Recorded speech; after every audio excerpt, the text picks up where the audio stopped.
Happy New Year's, y'all. This is the Budget Reefer. Today, I'm going to tell you about one of the best coral glues I found for gluing your corals down. It was on Amazon for about $6, and it's just a lot cheaper than going to the fish store and buying it for like $10 to $15.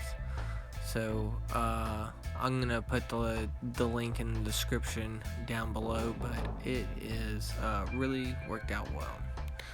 So this is my war paint goby Tatanka, and I just think he is one of the most comical fish that you can have in your system. Just a funny little dude. I did have one of my neon gobies perished. He got eaten by one of the other inhabitants of the tank, I believe, because I watched my Watchman goby come out and take a chunk out of his butt one day, and yeah, so I'm pretty sure she got him. Watchmen are supposedly reef safe, but they can be, I don't know, I think some of them are just buttholes. So mine is, at least. She's not a butthole to everything, but she is a butthole. Anyway, getting back to the coral glue, like I said, I'm going to put that in the description. I already told you that. For 2018, I don't know. I don't have any New Year's resolution. I just want my tank to keep on kicking butt. And so far, I've stopped doing water changes, and I'm just seeing how things are going too. It's pretty awesome that things are just working out pretty well as long as you just manage them. I'm not really testing my water all the time. I watch my corals. If they start closing up, I know I need to just use a little bit of logic and realize that alkalinity is going to go down over time, and it's kind of like a guessing game, but I would call it an educated guess. Maybe I'm a little bit of a negligent reefer, I guess, in those senses, but I don't feel like you have to test all the time. You can watch your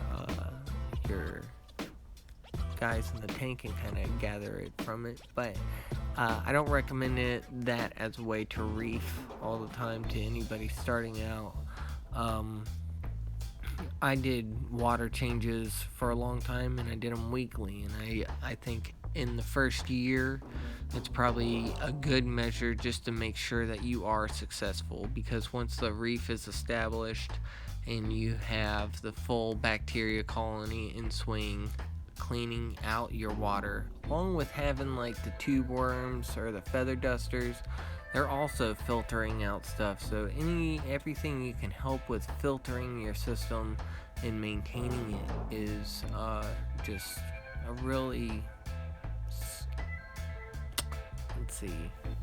effective manner in managing your systems, because then you're not pouring tons of money out to local fish stores, which I know they probably hate me for saying this, but it's my thing is that my mission isn't to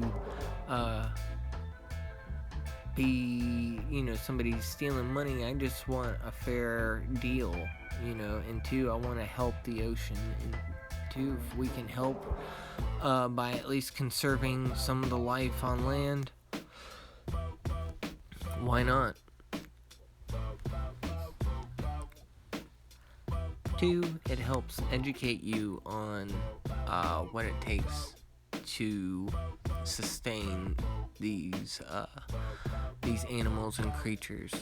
And once you just understand that they are just like plants in a garden, they need certain things in the dirt to allow that plant to thrive and grow. Like nitrogens are like really key and important in plants.